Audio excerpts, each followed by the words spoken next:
Welcome to simple recipes in Telugu. ఈ వీడియోలో మనం ఎంతో రుచికరమైన మరియు సింపుల్ వేలో నిమిషాల్లో రెడీ అయ్యే దొండకాయ కారం రెసిపీ చెప్పబోతున్నాను.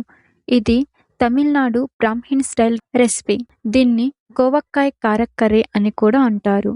ఇది నేను వెడ్డింగ్లో తిన్నానండి. 2 విధాలుగా చేస్తుంటారు.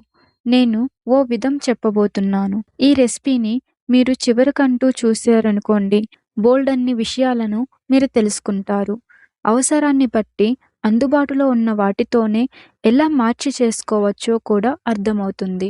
వేడి అన్నంలో కాస్త నెయ్యి వేసుకొని తింటే అద్భుతం అంతే. Let's start. ముందుగా దొండకాయ కారం రెసిపీకి కావలసిన పదార్థములు చూద్దాం రండి. పల్లీలు, ఎండుమిర్చి, కరివేపాకు, ధనియాలు, జీలకర్ర, వెల్లుల్లి, మినప్పప్పు, పచ్చిమిర్చి, పచ్చిశనగపప్పు మరియు పొడవుగా కట్ చేసుకున్న దొండకాయ. ముందుగా ఈ రెసిపీకి కారం పొడి తయారు చేసుకోవాలి.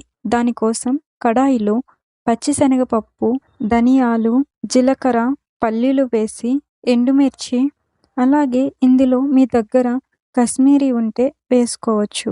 నేను వేయటం లేదు. అలాగే సన్నని సెగ మీద పప్పులు రంగు మారేంత వరకు సిమ్లోనే వేయించాలి. సిమ్లోనే వేయించితేనే శాంతం అట్టడుగు పొరదాకా వేగి చాలా రుచిగా ఉంటుంది. కారం పొడి అనేది తొందరపడి వేపేయకండి. ఇంకో విషయం, నేను మీడియం స్పైసీగా ఉండే విధంగా చేస్తున్నాను. అన్నీ వేపుకొని మిక్సీ జార్లో వేసి కొంచెం రవ్వగా పట్టుకోండి. అలాగే దీనితో పాటు కడాయిలో కొబ్బరి నూనె వేసుకుంటే ఫ్లేవర్ చాలా బాగుంటుంది. నేను వేయలేదు. లేనివారు మీ చాయిస్ ఆఫ్ యువర్ ఆయిల్ అనేది వేసుకోవచ్చు. ఇందులో జీలకర్ర మరియు ఆవాలు వేసుకొని చాలా తిప్పినట్టుగా అలా అని వేపించాలి. దాని తర్వాత అలాగే వెల్లుల్లి, కరివేపాకు వేసుకొని ఇలా వేపుకోవాలి. తరువాత ఎండుమిర్చి వేసుకోవాలి. అలాగే మనం ముందుగానే కట్ చేసుకున్న దొండకాయ ముక్కల్ని కూడా వేసుకోవాలి. వీటిని కూడా వీడియోలో చూపించిన విధంగా అలా వేపుకోవాలి. కొంచెం వేగిన తర్వాత సాల్ట్ వేసుకోవాలి. దొండకాయలోని పసరు ఇరిగి ముక్కలు మెత్తబడి అంచులు రంగు మారేంత వరకు వేయించుకోవాలి. మీడియం ఫ్లేమ్ మీద మాత్రమే మధ్య మధ్యలో కలుపుకుంటూ వేపించుకోవాలి. చూడండి దొండకాయలు ఎలా మగ్గిపోయాయో.